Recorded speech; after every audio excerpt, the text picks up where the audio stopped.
Pemerintah melalui Kementerian Keuangan memaparkan langkah menangani defisit BPJS Kesehatan dalam rapat bersama dengan Komisi 9 DPR RI.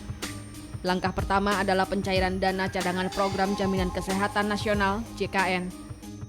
Selain itu ada potongan pajak rokok untuk menutup defisit BPJS Kesehatan berdasarkan Peraturan Menteri Keuangan Nomor 128 Tahun 2018 yang diterbitkan 25 September 2018. Lalu apakah hal tersebut di atas mampu memberikan solusi peliknya defisit BPJS Kesehatan? Selengkapnya akan dibahas di Economic Lounge.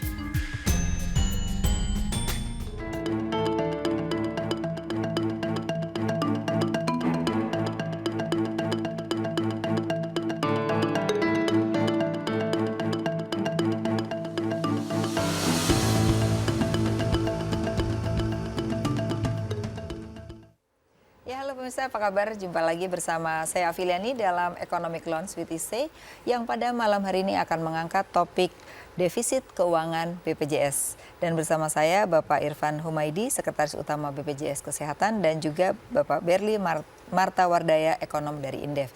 Ya, seperti kita tahu pemirsa bahwa Pak Jokowi beberapa waktu yang lalu mengatakan bahwa meminta manajemen BPJS memperbaiki sistem keuangan agar dapat menekan defisit daripada BPJS yang kita tahu sejak tahun 2014 mengalami defisit 3,3 triliun, 2015 5,7 triliun, 2016 9,7 triliun, dan 2017 diperkirakan akan mencapai 16 triliun. Nah, di satu sisi kalau kita melihat defisit ini cukup besar, tetapi kalau kita lihat lagi defisit BBM juga cukup besar. Nah, apakah kalau melihat anggaran kesehatan yang sudah mulai menjadi 5% di dalam APBN, mestinya ini bisa di-cover.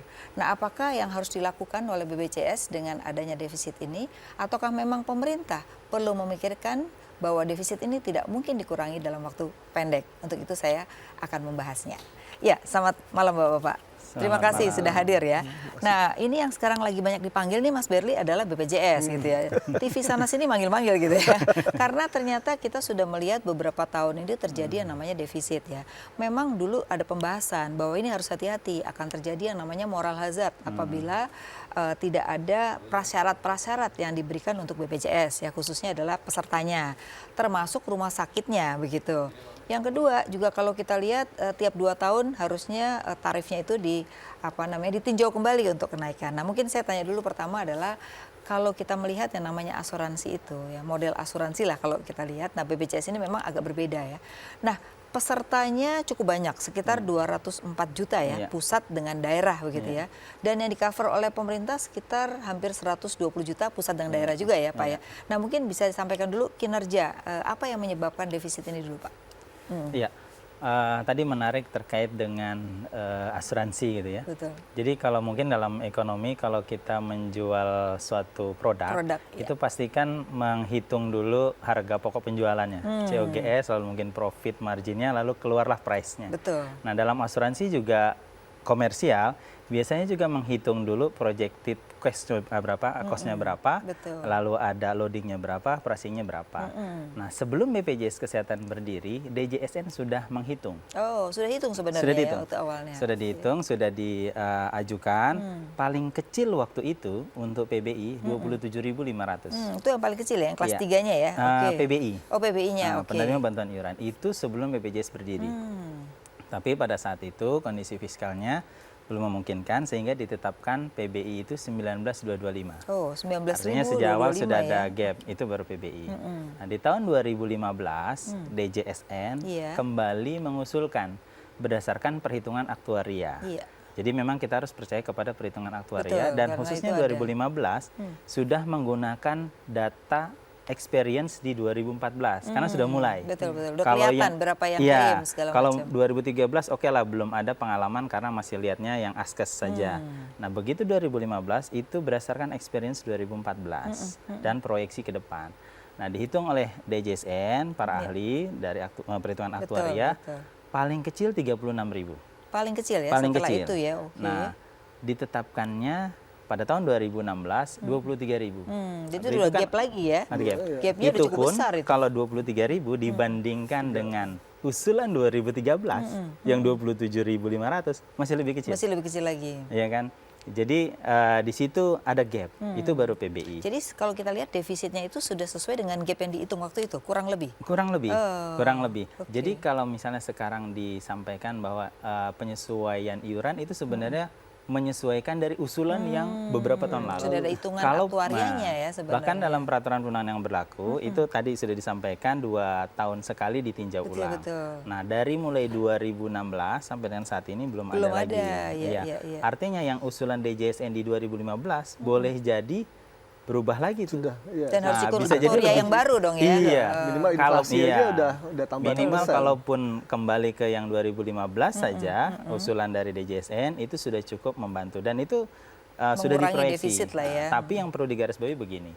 Menurut peraturan perundang yang berlaku, kalau terjadi aset neto negatif, atau ada defisit di situ, tidak imbang antara pengeluaran dengan iuran yang dikolek, itu ada 3 tindakan khusus. Pertama, penyesuaian iuran. Yang kedua adalah suntikan dana dari pemerintah. Berarti dari pemerintah ya, melalui Yang ketiga PMN. adalah penyesuaian manfaat.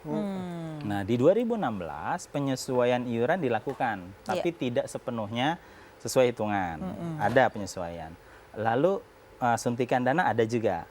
Tapi kalau penyesuaian manfaat tidak ada, nggak mungkin dikurangin. Kalau dikurangin malah chaos. Ada nanti yang pengajuan BPS tapi ditolak oleh MA. Tapi itu saya nanti ya, saya tanya Mas Beri dulu. Mas Beri bagaimana? Memang kalau dalam asuransi itu kan memang ada aktuaria dan memang sebenarnya usulannya itu udah sesuai karena di dalam aturan juga pengeluaran harus sama dengan penerimaan mestinya kan. Tapi karena tidak sesuai dengan aktuaria sehingga menyebabkan memang defisit ini terjadi. Gimana komentarnya? Ya, ini kan memang satu ya kita harus apresiasi bahwa BPJS itu merubah pandangan ataupun pola pikir kita bahwa sebelumnya tidak apa-apa ada rakyat Indonesia yang meninggal gara-gara tidak sanggup masuk rumah sakit. Itu dulu sebelumnya itu adalah mindset kita. Tapi setelah BPJS itu berubah gitu. Kita betul-betul jadi bangsa yang mencoba untuk solidaritas dan gotong royongnya betul-betul diwujudkan dalam bidang kesehatan. Dan memang negara-negara tetangga Singapura, Malaysia, Thailand sudah lebih dahulu melakukan sistem jaminan kesehatan nasional. Nah, tapi memang berarti sudah ada tahap lebih maju lah untuk melakukan BPJS ini ya. Jadi dari sebelum jadi sebelum kita melihat ke masalah, dari sebelum ada dan sekarang itu sudah peningkatan yang sangat besar di mana ya rakyat merasakan kehadiran negara, negara sistem yang dibangun bersama ya dengan rumah sakit swasta juga. Nah, tapi bagaimana supaya berjalan dengan baik kan? Niatan baik itu udah satu tahap ya. Nah, ini gimana kita perbaiki dan perkuat ke depan. Jadi kalau ya kita jabar mungkin parabolnya ya seperti mau ke Bandung ya ada tujuannya tapi dikasih bensin cuma 10 liter ya itu ya susah pas-pasan gitu kan. Nah, pilihannya kan harus 2 tadi kan? Tadi 3 kan, mau penyesuaian iuran, mau tambahan injeksi dari dana pemerintah atau kurangi manfaat. Manfaat ini yang sulit gitu karena kan sudah apalagi sudah ada putusan MA di sana kan. Dengan putusan MA itu Pak, kalau kita lihat kan katarak ya, kemudian bayi lahir sehat ya, terus ada satu lagi 3 itu akhirnya ditolak. Jadi akhirnya sekarang semua boleh diklaim dong Pak. Gimana? Sebelum ke situ ya, tadi menarik terkait dengan manfaat ya. Untuk diketahui tadi bahwa manfaat kita memang sangat generous ya. Kalau di Korea Selatan itu yang sudah lebih dulu, itu dia banyak sekali restriksi dan juga bahkan ada jadi nggak semuanya ya? Iya, bahkan juga untuk penyakit katastrofik dia juga ada batasannya gitu. Indonesia memang tadi cukup semuanya itu ya. Nah, sementara iurannya belum sesuai dengan tadi perhitungan kriteria. Nah, terkait dengan tadi putusan MA, perlu kami sampaikan, kami sangat apresiasi dengan dan pasti akan mematuhi menjalankan. Namun demikian sampai dengan saat ini kami belum menerima amar putusan. Nah, sehingga nanti kami akan melaksanakan amar putusan sesuai dengan amar putusannya apa. Keluar, ya? Jadi sampai dengan saat ini status quo. Belum. Iya, belum menerima dan nanti tentu pasti kami akan melaksanakan sesuai amar putusan tersebut. Dan sesuai dengan peraturan perundang yang berlaku juga ada masa waktunya juga. Gitu. Kalau boleh tahu latar belakang ada beberapa yang itu tidak boleh diklaim itu apa alasannya? Sebenarnya kami klarifikasi bukan tidak boleh diklaim, tapi pengaturan. Contoh begini. Yang katarak misalnya. Contoh katarak. Katarak itu kami bukan sama sekali tidak menjamin, tetap dijamin. Tapi memang ini juga sebenarnya sudah dibahas terlebih dahulu dengan profesi. Bagaimana kriteria siapa saja yang berhak untuk dapat. Enggak semua orang pokoknya operasi katarak gitu ya. Ya, yang sudah mature baru bisa. Yang belum mature itu mungkin kan bisa kemudian. Jadi ada prioritas dan bahkan gitu. salah satunya untuk diketahui biaya untuk 3 itu sangat besar dibandingkan dengan katastrofik. Nah, di sini kan harus ada prioritas. Betul, Apakah kita misalnya mendahulukan ginjal dan sebagainya. Mungkin tidak bisa di apple to apple ya. Nah, di situ pertama sekali lagi bukan meniadakan, tapi pengaturan. Pengaturan. Yang kedua contoh fisioterapi. Fisioterapi itu ada dalam data kami yang sebulan itu hampir tiap hari. Nah, pertanyaannya apakah memang tiap hari yang ketiga dibutuhkan? ya, yang kembali itu ya, apa? Iya, yang medik setelah itu ya. Iya, ada fisioterapi itu kok terus-terusan gitu. Tiap hari gitu kan, tergantung kebutuhan. Nah, di situ makanya diatur. Lalu juga yang bayi lahir sehat. Jadi begini, peraturan Menteri Kesehatan sebelumnya begitu bayi lahir sesar nih ya, sesar itu satu paket biayanya di dalamnya sesar termasuk juga perawatan bayi. Nanti kalau dia sakit, bayinya sakit, maka bisa ditagihkan. Tapi kalau sehat itu satu kempal. Lalu kemudian ada peraturan dipisah. Dipisah bahwa yang sehat tetap ditagihkan. Nah, biayanya ini hampir sama dengan biaya sesar, 75%. Ini kan biayanya cukup besar. Betul. Nah, sehingga dia pengaturan kalau yang sehat ya kan cukup bisa disatukan, tidak perlu ditagihkan terpisah. Jadi nah, tetap Mas vitamin. Berli, itu menarik ya. Nanti kita bahas berikutnya adalah ini kan sebenarnya mengurangi moral hazard ya. Tapi ini kan kalau dari putusan MA, bagaimana lagi mengurangi moral hazard? Tapi kita harus break dulu ya. Pemirsa jangan kemana, tetap di Economic Lounge with Isay.